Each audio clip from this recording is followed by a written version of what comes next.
Hello out there in the YouTubeverse, it's Max, and we are back with another arena video.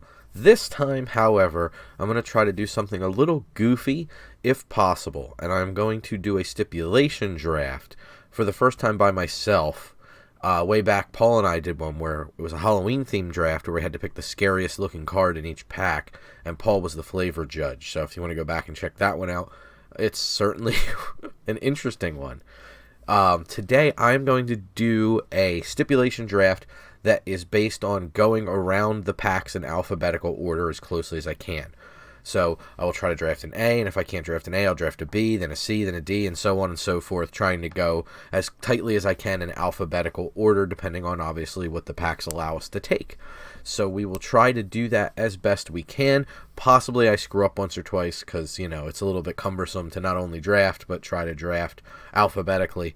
So we'll see how many choices I actually get to make and the kind of deck I'm forced into on this particular stip draft. So let's see kind of what we got going on here. It looks like we're going to be taking a beloved princess out of this pack, as it starts with a B, and I don't see any cards that start with an A, which is where we're obligated to start.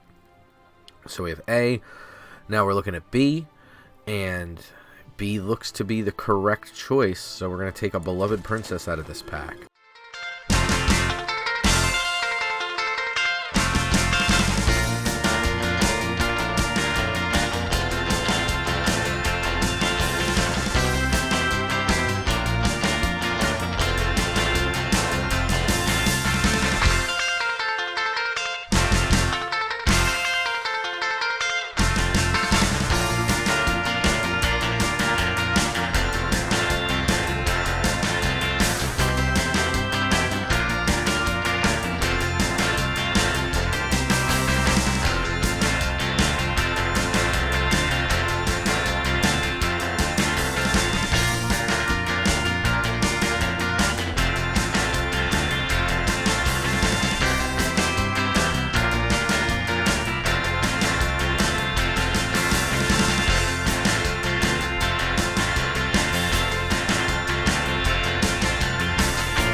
Put together a pick of cards based on the alphabet.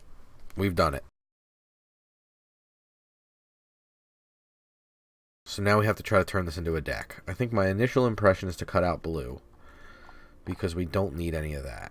My next impression is to probably try to cut out green.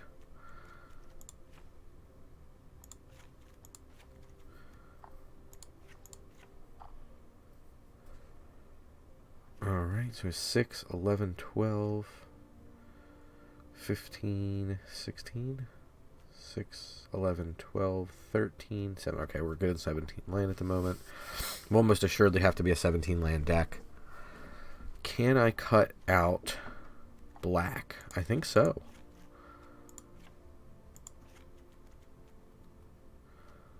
Where's blue? Okay, Shine Chaser. Why are we still getting blue? Okay, so we've managed to whittle down to a Boros deck. Not too shabby. But now we have to figure out how in the world we can win with this deck. Fortifying Position's kind of bad. Provisions is kind of bad. Definitely think we need to work on our 4s. Cow pretty bad. Let's look at how many creatures we have. 20 creatures. So we can definitely come off the cow. Likely the weapons rack. And that'll probably be close as we're going to get to a deck when you're drafting alphabetically. So there we have it. We have a Boros deck. I was going to say aggro deck. It's pretty aggro. Like, it's not god-awful. We'll see. I haven't had a chance to play since the season rotated, so we're a pretty low rank. But we'll see. We'll see if we can try to steal any wins here with our alphabet draft. Who knows? Have you done this before? If you have, let me know in the comments how that worked out for you, what your record was, how many colors you ended up on, that kind of thing. I'm really interested. I am honestly stunned that we got down to 2 colors. I wasn't expecting that at all. I was really expecting us to be in a position where we were going to be 3, trying not to play the 4th. We're playing against actual Gonti, Lord of Luxury. That's fascinating. This hand's pretty terrible. We're on the play. We have a Thrill to try to sort it out. So we'll see what's going on. We have a creature to play, so I'm going to keep it, but I think it's a pretty loose keep considering maybe it's a mulligan. Or maybe we just thrill away the True Love's Kiss and we try to... I mean, it just seems like so far away from casting the Resolute Rider. And, like, Jousting Dummy isn't a whole heck of a lot. I'm going to try it. I think it's a sketchy keep, but then again, we're stip drafting, so maybe we need to go high risk, high reward style play. I don't know. Let me know what you think in the comments below. Definitely interested in hearing about that. What is this sleeve? Sliver Queen. Wild. Like cartoon Sliver Queen, no less. We'll play out the Jousting Dummy, I think. Yeah. Get some pressure down, see what the opponent does here. I mean, we are playing against the Lord of Luxury, who's also going to be on Boros, it appears. We'll go ahead and attack.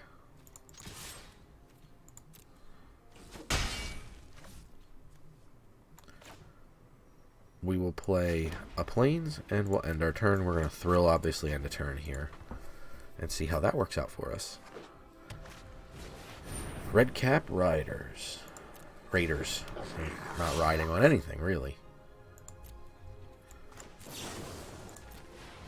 We're going to discard Mountain because we really just kind of don't need it. And of course we draw another Mountain. But we got a Hengewalker to go with it, so that's not bad. I'll get the Hengewalker down first with Adamant.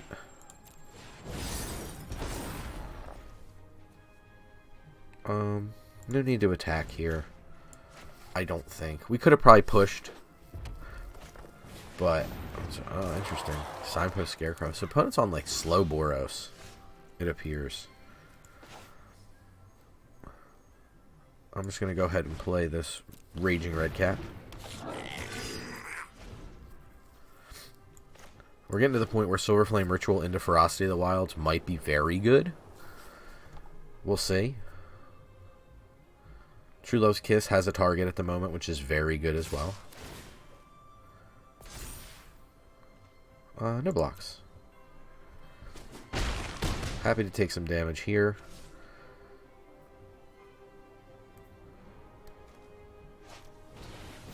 Glass Casket targeting Hengewalker. Alright, we have another target for our True Love's Kiss. Okay, so we're going to play Ferocity into a follow-up Beloved Princess, I think.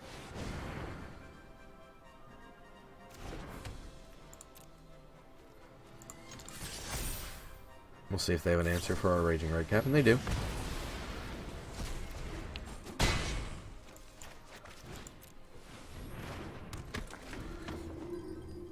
So we'll see if we can get out of this. We need to draw land. I mean, it's just a shame that working so hard for the stack we're gonna end up losing because we're stuck for a color. No blocks. Shepherd of the Flock.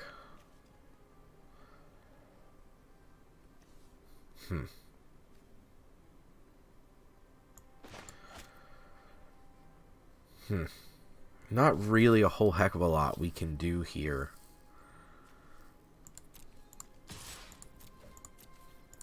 I think we'll just play the Shepherd for no value. But we have to do something. Opponent's starting to run a little low on resources.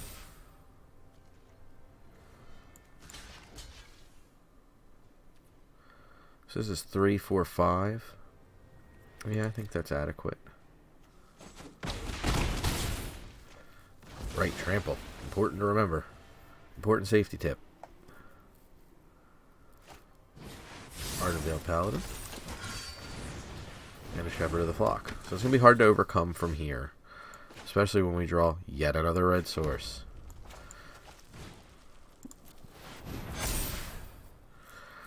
So, if we block this,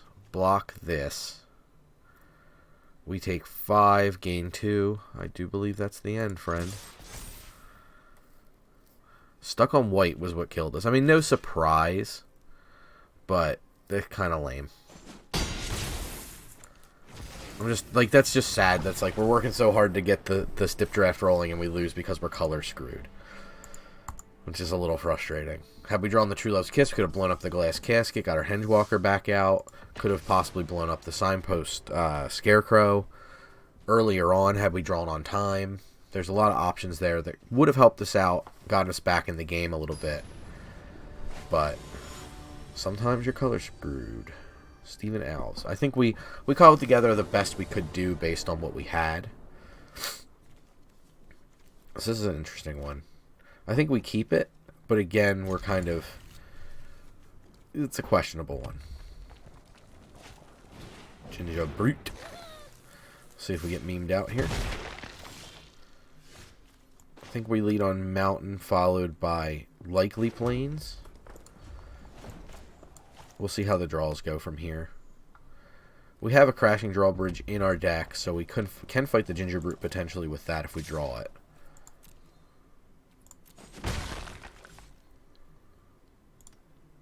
Let's see. They're not doing anything.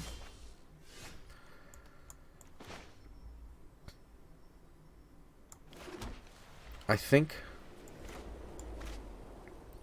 I mean, right now we kind of want our land, so I don't really think we need to thrill away anything. So I think I'll just go ahead and play Rimrock Knight. We lose a little bit of value doing it this way, but this deck's not exactly set up to take advantage of a Rimrock Knight.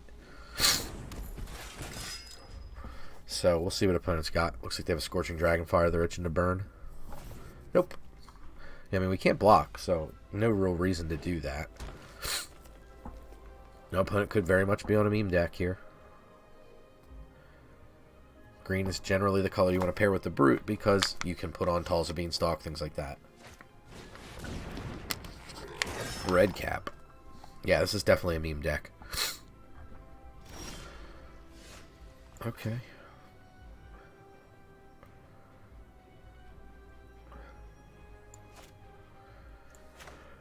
Huh. Okay. I'm just thinking if there's a way through this, or what the best way through this is. My fear is next turn Tall as a Beanstalk, and that's going to be problematic on something like the Raging Red Cap. So I did give a minor consideration to... Okay, they're playing a Trebuchet. I did give a minor consideration to just holding up mana. The Raging Red Cap right now is our biggest problem because that's holding back our attacks from the Rimrock Knight. So that's definitely problematic. I think I'm going to thrill now. I don't need a third Plains. And I do have a chance of doing something. Okay, cool.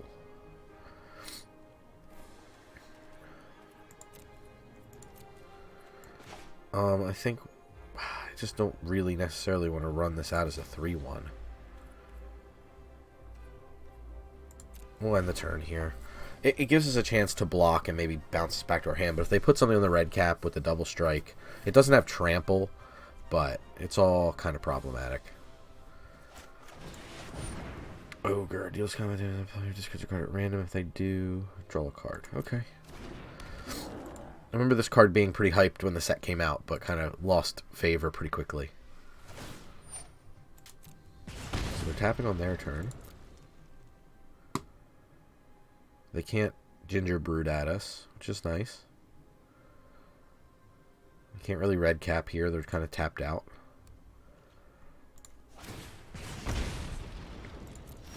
Okay.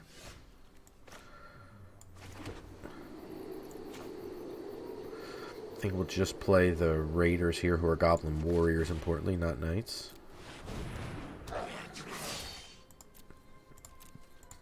The Raiders can line up a block on the Skullknocker Ogre, if need be. Yeah, you got another Brimstone Trebuchet. So we're definitely behind here. Opponent's going to essentially ping us to death, for the most part. We do have some options with this Ferocity of the Wilds to kind of get things going.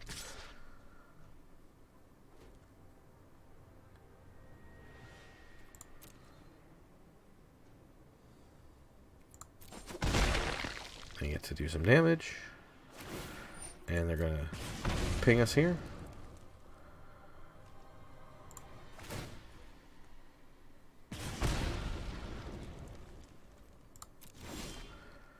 Okay, drawing pretty bad here. Okay, we'll play our Ferocity of the Wilds. Ferocity. Ferocity. We still really can't do much.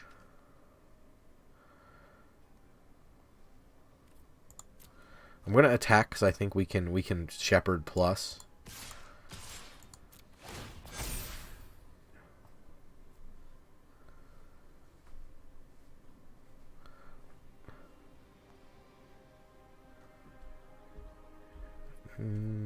Decline. We'll see how opponent elects to block. Red cap definitely the best blocker.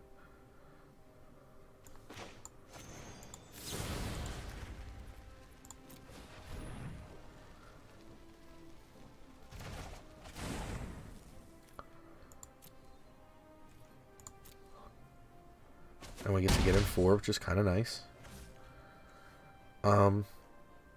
So we have a couple options here. We can play out the Shepherd, which I think is correct. More correct than playing the Rimrock Knight. They know about both, so there's no advantage other than the Shepherd of the Flock can block if need be. So if something goes haywire, we can block with the Shepherd if we need to. So we'll see. Their double Brimstone Trebuchet is troublesome. And I mean, the big problem we hit in the Stip draft is kind of obvious, is we got, I think, 0 removal. Ugh. Yeah, these are the kind of things we were concerned about. So we got to figure out a way around this. So they're going to attack with Red Cap and Brute. I don't think an Ogre is going to come in, but it could if they really want to push. It seems unlikely.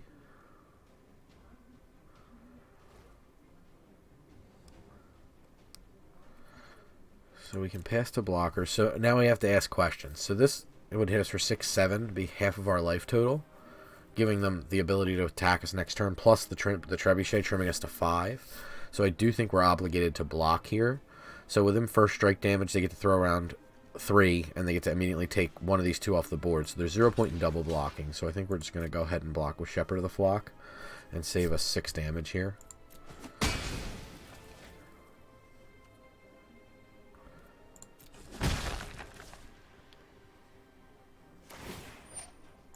It's interesting they're using the Trebuchets now. No real punish for that from us, unfortunately, but that's not the way you want to be doing it. You don't want to take your blockers off the field. Oh my gosh, we are drawing awful.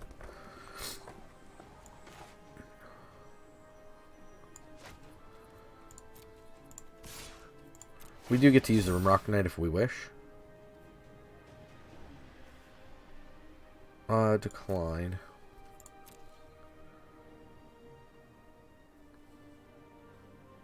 If they wish to trade off, that's cool.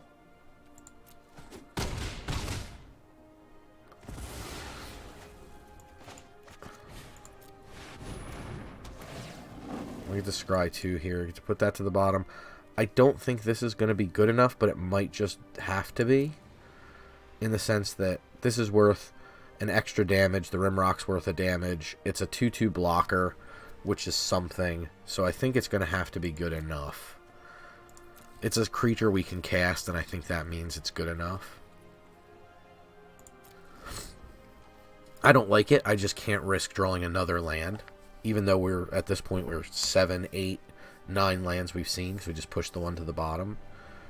We just can't really afford that. Burning Yard Trainer. Another Knight, which unfortunately the red cap is. They missed their triggers. But it happens. They're still going to beat us. But they missed their triggers there, which is important.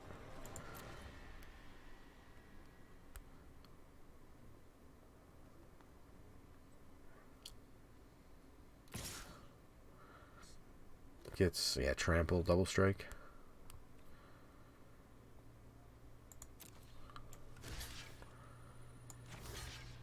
just don't know if we can afford to give up our profit at the peak here.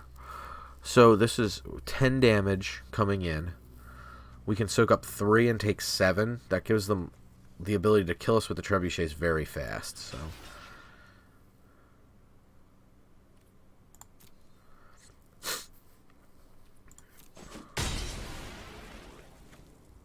and they get to hit us for 5. Now they're electing to use these for whatever reason.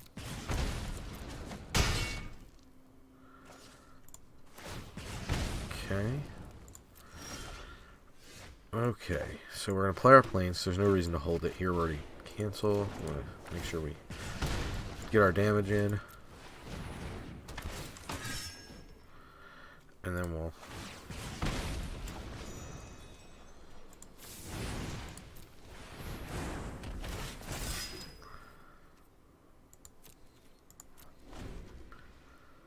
We can activate our castle. We cannot because of the way we tapped.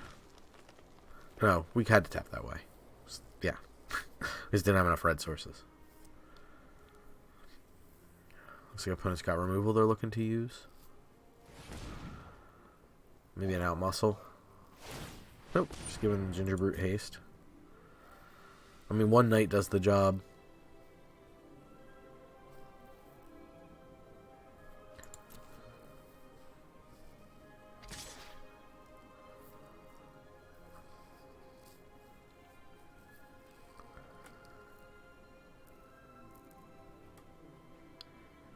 I don't really see profit in attacking with multiple things, but they certainly can. I mean, they get to take an Inspiring Veteran off the board. Yep, and then if you attack with that, yep, you definitely want to attack with the Trainer if you attack with a red cap.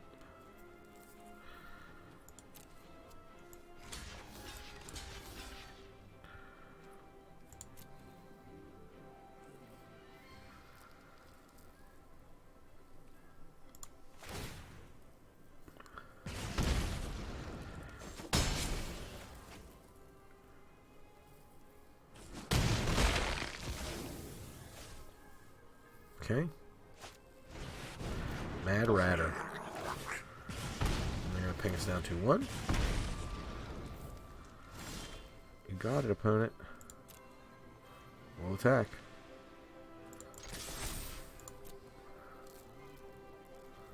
And there's no card in the format that stops this, but...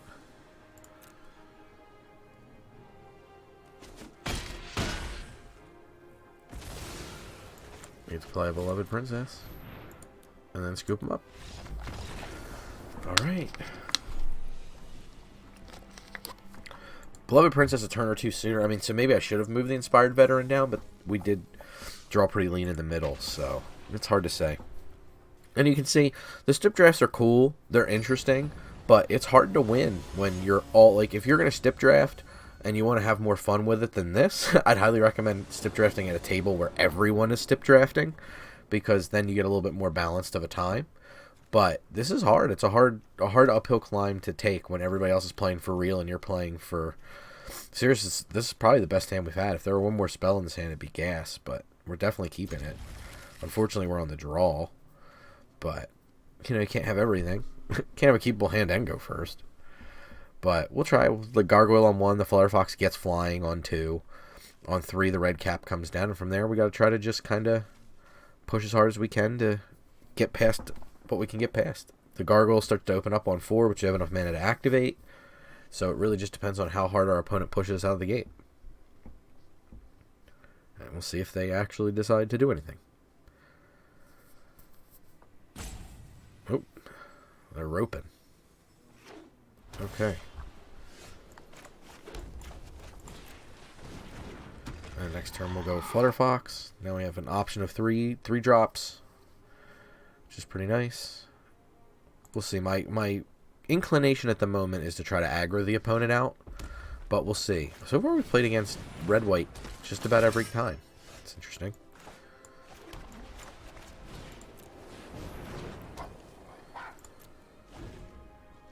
So the Rimrock Knight was a nice one. We'll see if they have an answer for our Flutterfox. Looks like they do. Well, they're just checking everything out. Maybe they don't. Maybe it's a Joust. Joust would be kind of harsh. So they could kill the Flutter Fox and then attack, and we couldn't block with the Locked-Wing Gargoyle. They do nothing. Interesting. I'd like to attack. Okay, the attack just happens. I'm going to play the Raging Red. No, let's play the Trebuchet, because we have a couple Knights in the barrel. And we can use that for some value. So opponent just did Stone Cold nothing on turn 3, which is interesting.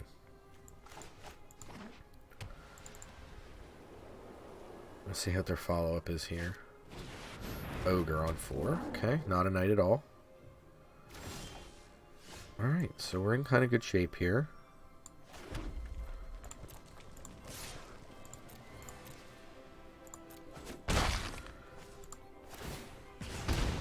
I'm just going to play out the Raging Red Cap. We have great blocks with it. It untaps our Brimstone Trebuchet. So that kind of sets up a nice little wall for us here. Prize Griffin is a real good card against us.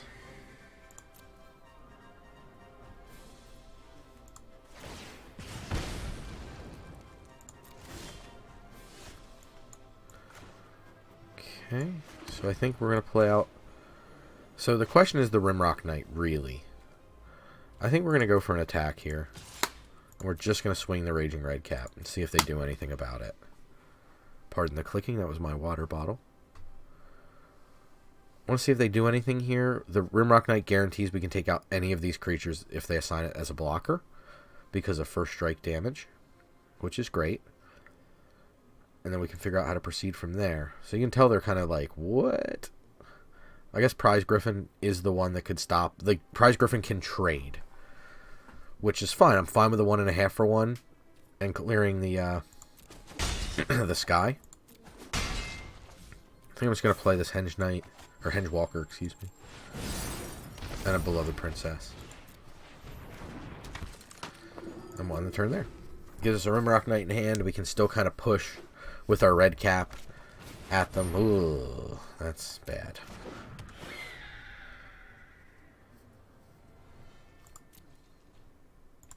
I mean, we're not in bad shape by any stretch of the imagination. This is actually one of the better board states we've been on. I'm just trying to think.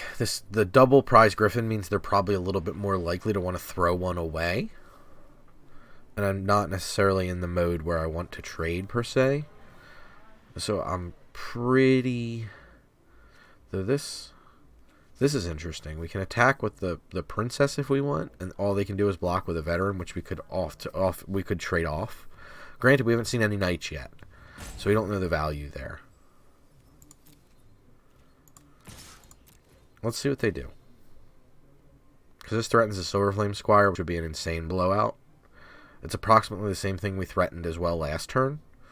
So I'm interested to see if they want to just take one, which is obviously a draining gain for us. I don't know if they're willing to throw away their veteran here. They're looking to do so. I will trade 1.5 for 1.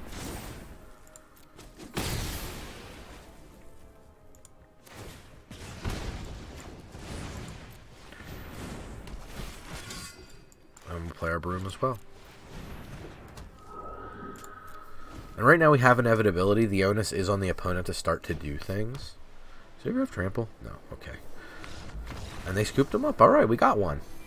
Yeah, the onus was definitely on our opponent to figure some way through that mess. So that's pretty good. Alright. Got one. Happy about that. I'd love 2 or 3. Just, you know, just to say we could. It really just depends on the threats the opponents play. If they play something our board can't handle, we're really in a spot where we have to juggle a lot of resources. Our closest thing to removal is like a pump. We haven't seen our Silverflame Squire, which we've picked up 2 of. We haven't seen a single one yet. And oh, now we see one, of course. So this hand is not god-awful, but it ain't good either. One Plains kind of sets it off. The Crashing Drawbridge is interesting. I just don't know if we can keep a hand that's this red heavy. I'm going to mulligan it. Okay, this is virtually the same hand. But we're going to keep it, and we're just going to bottom a mountain. So So we'll see if the Savage She-Hulk can handle this. Lead off on, let's lead off on Plains plus Gargoyle here. And then we'll play Mountain next, and then Castle Embereth is our third land. The Gargoyle can notably attack with the Ferocity. It's not really much of a benefit, because you're attacking with a 1/3 trample, but it's still something. I don't think we want to just run out of 2/1 that's kind of in the nude. They played out an Idyllic Grange, so I don't really think that's worth doing anything here. Yeah, I'm not going to throw it away yet. We have the Brimstone Trebuchet coming down next if we need it. They're going to play a Beloved Princess. Our Gargoyle can block that all day long. Okay. Castle Embereth, and we'll play a Trebuchet because that lines up extremely well against their Beloved Princess. And we'll see if we can create a board. Sadly, Silverflame Ritual, one of the best cards on our... one of the best cards in our deck. Beloved Princess number 2. What in the world? I'm thinking like this represents a barge in. I really don't want to just trade off my Brimstone Trebuchet. I'm kind of fine with the Gargoyle. If they want to like barge in to take out a Lockthwain Gargoyle, that's kind of a win for me. Yeah, as we thought.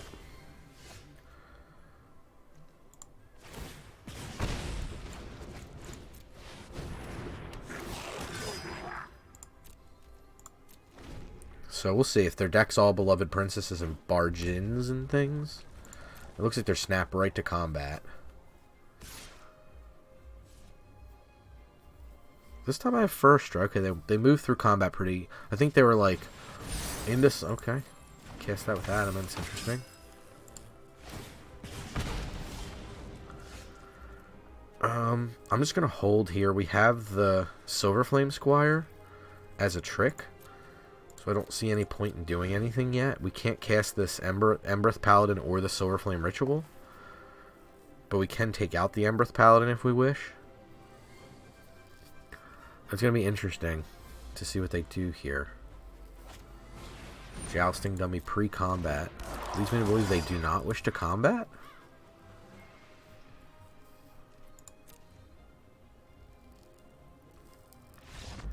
They scooped. They can't handle a 1/3 and a 1/2 with double strike. That's interesting. Okay. Seems a lot preemptive to me, but sure. I mean, I'm not going to complain. It knocks us into silver, and it gives us another win. Alright. That's interesting. That's interesting. Leave your comments below about Bronze Tier. Hey, listen, I just don't have a million hours to run through this game all the time, you know? I don't know about you all out there. How long do you all play this? I don't have a ton of time. These videos, our stream, it's rare that I'll play outside of that. Usually when like there's a new limited that drops, I'll play a while. If I can, I'll try to put the time aside. We go first. This looks actually pretty good. We can go Mountain, Plains, player, Inspiring Veteran, third turn player, Castle player, Red Cap. And then we can follow up with a Ferocity of the Wilds, which lets the Red Cap attack through a whole heck of a lot. So I think we're in pretty good shape there. Really just depends on what the opponent presents, obviously. As is so often the case.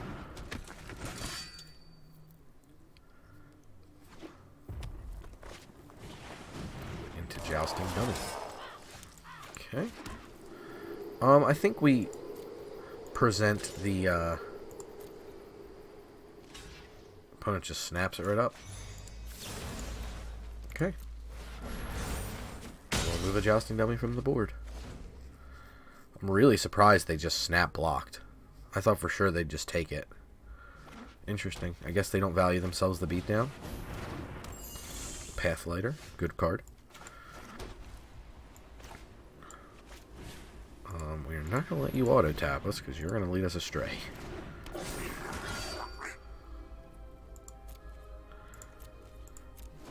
I'm not willing to trade now. This Red Cap is way too good. I'm interested to see what they can do, and we have the Shepherd as an emergency measure. But this Red Cap's going to be nuts if we get to cast Ferocity of the Wilds on our next turn. It's going to be hard to deal with this giant red cap, because it's going to gain trample when it attacks. Heraldic Banner. White. Oh, they're attacking. Oh, that's interesting. And they have a follow-up Jousting Dummy. Okay. Okay.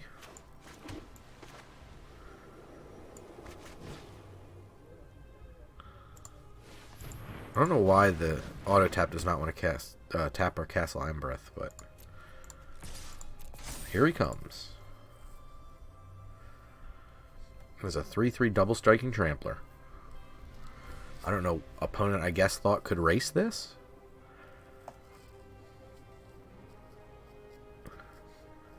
They are incorrect. Oh, this does so little.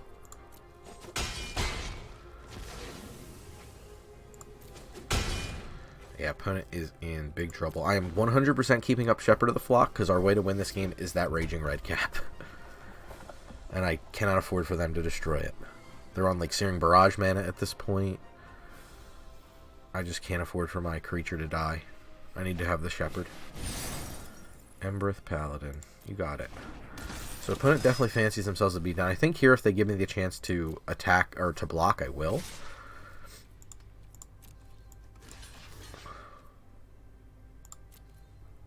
So immediately past the damage. So I'm just gonna... This does not have trample, right? Okay, cool. I'm just gonna pick this up and take 3. So that's a pretty big deal when we're racing this hard. If they have a good follow-up, we're in trouble. But that's kind of the best path I think we can afford to take.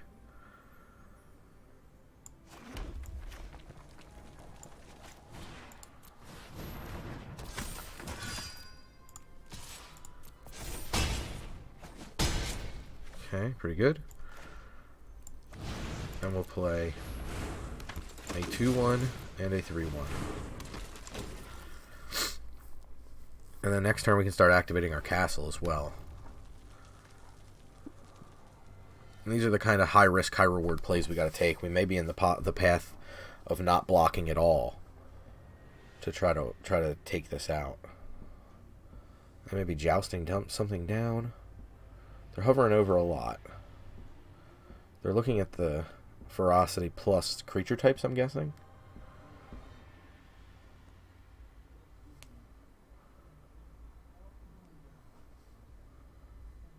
See what they do here. If they get a little overzealous and don't have blockers, though, we can kill them with the castle.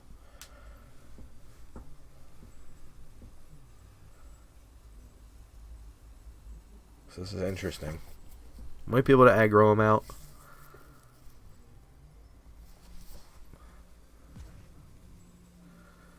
They are definitely in the tank about whatever play they have. Moving to combat with just the flyer. Okay. Looks like a removal spell here. Trapped in a tower. Post-combat is interesting on that. Okay. Now the question is, how do we attack here? Everything's a human, except for the red cap. Well, I guess we definitely attack, right?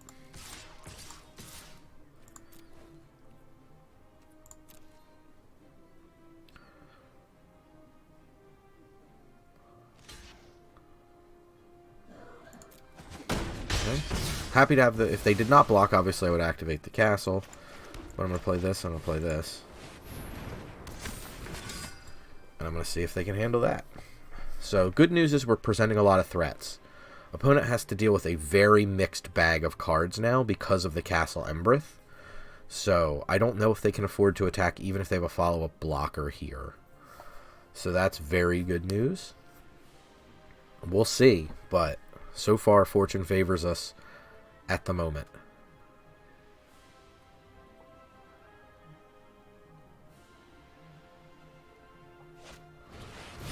Paladin number 2 is kind of fine. So that's 8, 9, 10. Bargain's 10. I'm trying to think what punishes us here. I don't think there is a punish here. Endwalker. Yeah, that's fine. Well, that's interesting.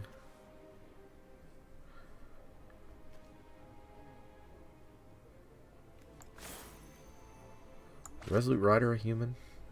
Curse all these humans. So, 3/6. Yeah, I think we just activate the...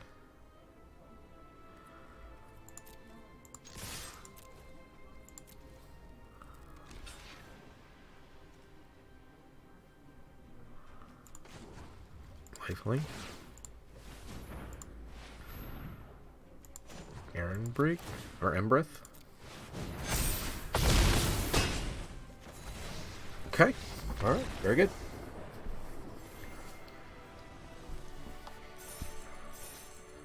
Managed to squeak out that one.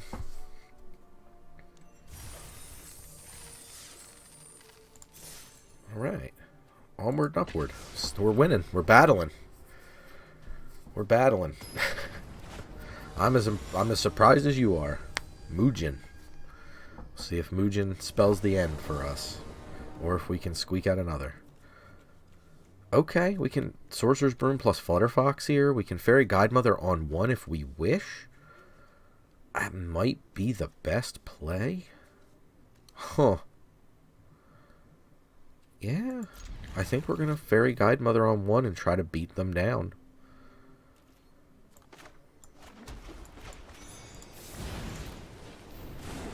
I think that's going to be the plan. Is Guidemother on one, Broom on two.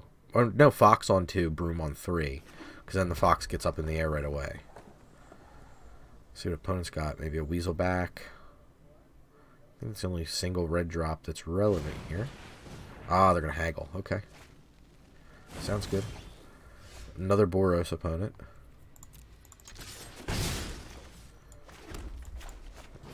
So we play the Flutterfox first because then when we play the Broom it gets flying. And then we can immediately attack with it. Lets us continue on a more aggressive lean than if we played the Broom and they played a blocker. We'd just be hitting for one. This time we can hit for three. And these are the kind of micro decisions we need to make correctly or we will not win these games. Something going to get Scorching Dragon fired out. Hovering over the Flutterfox quite a bit. Oh, they're stomping with the Giant. Oh boy, that is going to be hard to beat. Oh boy, that is going to be hard to beat. We'll play Jousting Dummy. And we'll attack the Flutterfox. And we'll see if we can get there. It's going to be very hard when they play this Giant right now.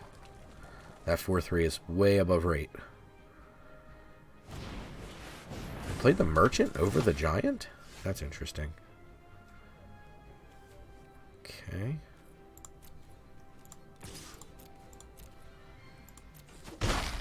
I guess I'm just going to run out the Inspiring Veteran. It lets our dummy block. That's interesting. I'm not sure I understand not playing the Giant there. I guess their thought is just the Merchant can block and it's no problem. I don't know. It's interesting. So they're hovering over the Flutterfox now. Scorching Dragonfire could do it. They're going to claim it as their firstborn. I mean, I'm happy to take a hit here.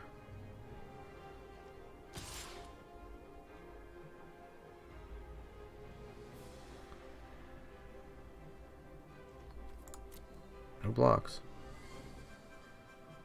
I mean, if they want to use more mana to get rid of it, like they could fling at like our Inspiring Veteran? I think that's what they're setting up here. Is a claim plus fling plan? Okay. So they go 2 for 2 against us on that one. I'm okay with this. I'm not like in love with it, don't get me wrong.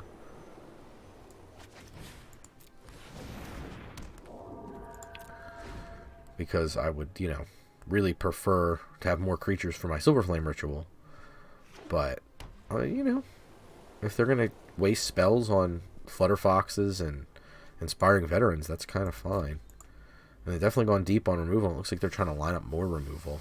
I don't understand why they're not just playing this Bone Crusher Giant. Because then you can use your removal spells and attack, and use your removal spells and attack, and use your removal spells and attack, and it just seems so much better than what they're setting up here, where there's no pressure on me. You're giving me a chance to draw through some of the problems you're creating. That's a very good card. Merchant is free to attack here.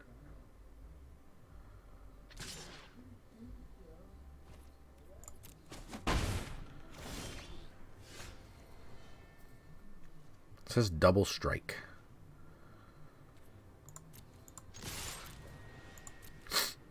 See if they're interested in a block here.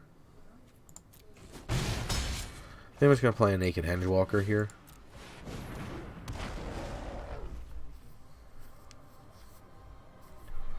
I'm so confused. Like, somehow they have not cast this Bone Crusher Giant.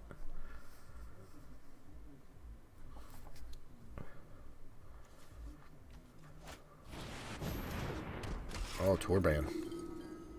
Torbrand real good. Opponent's deck. How did they lose to? They have played multiple rares against. I mean, granted, their lines are a little sketchy, so I think I kind of suspect how they lost too. But, man, that's been very good. Like, they're reading Torbrand as if they don't understand the Fireborn Knight gets to... Yeah, the Fireborn Knight gets to do its thing twice. Now, you definitely want to attack with the Fireborn Knight, I assure you.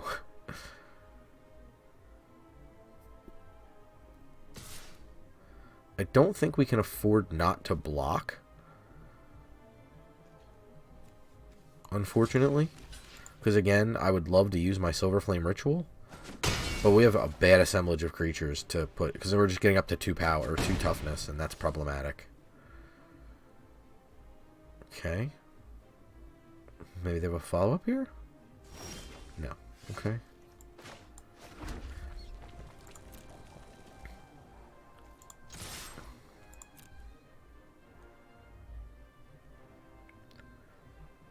I'm just going to keep serving, see what they do.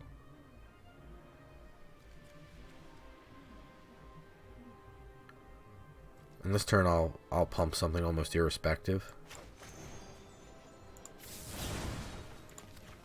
Sure.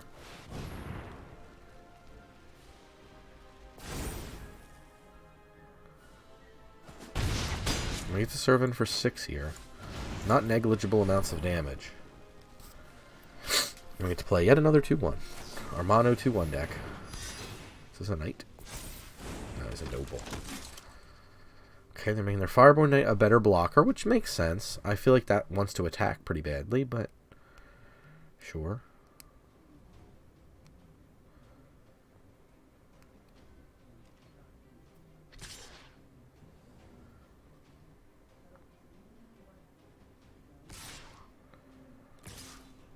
So they're coming in with everything. So 4, 8, 12, 16. So if I block just the Fireborn Knight, I take 8. They definitely play the Giant, which puts a square on creatures.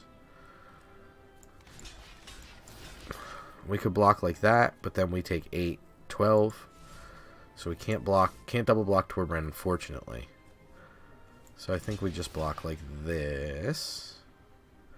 This also has Vigilance is the problem.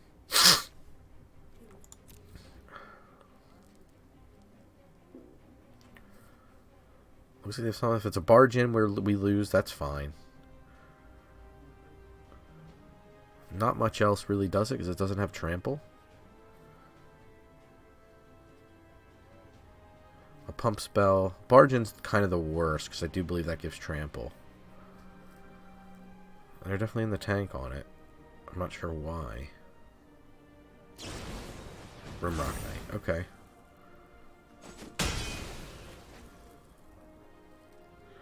So they knock us down a little lower, and then they get to cast both creatures as a follow-up, which is fine. I think it's reasonable. Put the most pressure on us and then just cast. Seems pretty fine to me. Finally get the Bone Crusher down, and the Rimrock Knight. Okay. Don't think we're winning from here.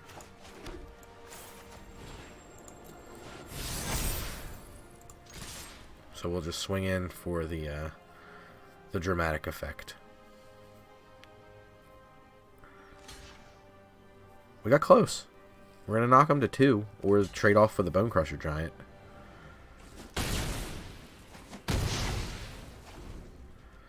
And that'll do it. Okay. So, there you have the stipulation draft. So, you can kind of get an idea of what it's like if you want to try to run one yourself. I don't recommend it. Unless you're like, you have a bunch of gold and you're just like, this will be fun.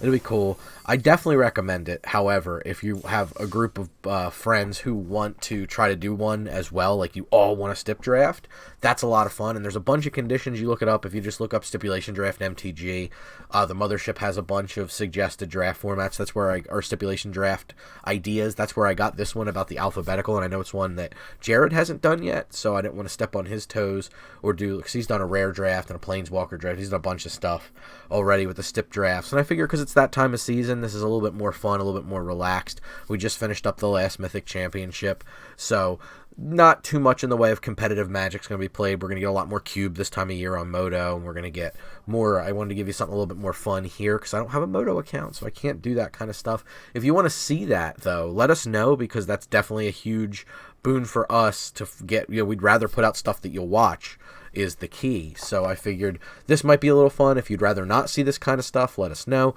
Anything you want us to do, if you let us know in the comments, we will try to run that video out. New videos every Thursday on here, blah, blah, blah, blah, all the YouTube bit of business with the subscriptions and whatnot and what have yous. We would love for you to come back for sure and check it out.